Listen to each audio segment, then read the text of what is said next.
one of the techniques is labeling, which was introduced in the 1950s by psychotherapists. Okay. That was the first historical, introduction that we can find.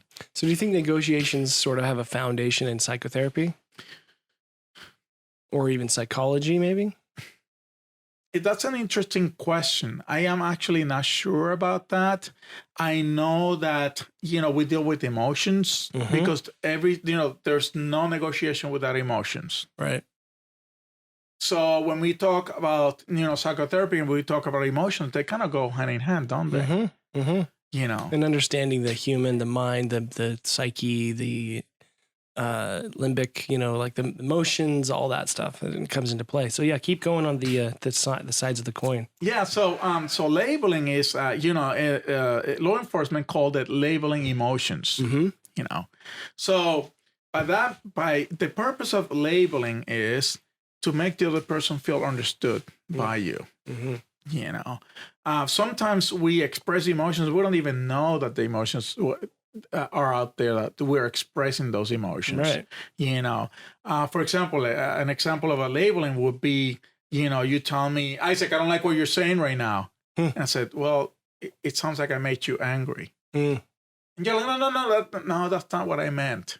So you're labeling so you can, it helps clarify maybe the situation. It helps the other person feel understood. That is the main goal for the other person. And because they might not mean what you say, like mean the way you took it, right? Like you just heard, sounds like you're angry, but they're like, oh, no, I'm not angry. So how does that help when you do that? So, one thing that we call is a mislabel. For example, a mislabel is when you get it wrong. Like right now, I told you were angry. So no, I'm not angry. That's a mislabel.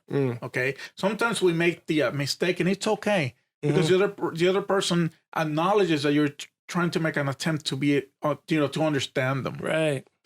Makes sense. And the fact and that builds trust. So when we're negotiating, there are several things that must be in place, right? Must be trust, must be a willing to collaborate, must be a feeling understood by the other person to be able to move forward with the negotiation. So going back to the coin, so you can use label to reinforce positives. We actually reinforces the positives or diffusing the negatives. Give some example. So when you tell me, Isaac, I had the best day yesterday. I went horse riding. Then after that, I went. I jumped in the lake. It was awesome. I was out there, a beautiful day. And I label it. It sounds like you had a great time. That's labeling the positive, right? You had a great time. What have you? Now on the other hand, you could tell me, Isaac, yesterday I went out there. It was raining the whole time. It was freezing out there. I tried to get a fire started, and the wood was wet. I couldn't get the bonfire going. What have you? And I said, well, it sounds like you had a hard time. Right. That's huge because I think people, maybe in general, don't do that. Is that true? They don't reinforce. Like, maybe my wife and I will, how was your day? Oh, I'll be like, yeah, it was a long day. It was, but she, and I don't do the same thing to her where she might tell me about her day. I might go, sounds like you had a great day. I just be like, kind of then go on to the next thing. Right. Yeah. And am I on the right track? Yeah, no, you bring up a great point, John. So let me ask you something, John. So if people don't do it, like what you're saying, right? Naturally, right? It's because most of the time we're making it about us.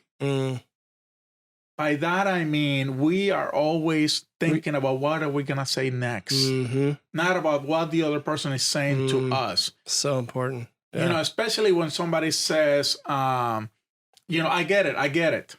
Right. Basically, they're telling you, shut up. It's my time to talk right now. Right. Instead of throwing a label, it sounds like. Which is, it's kind of like a segue to hear more, or like kind of like an invite to tell us more, right? Which shows that you care. It's empathy. And a lot of times they feel like, because it takes energy, right? And a lot of times we feel, I don't have time to that. I don't have time to do that. Right. I just want to go, especially, if you are a person that likes to spend time alone and so forth. And I just don't have the energy to, to speak to you like that way.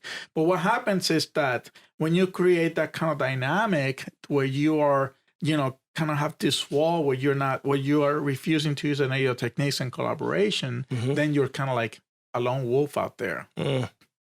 Because what happens then every single time that you are in a crisis situation, then you always make it about yourself and there's no collaboration. Does that make sense? Yeah, it makes sense. And it makes me want to use this because I'm like, maybe sometimes I might do it, but not know it, kind of like you said.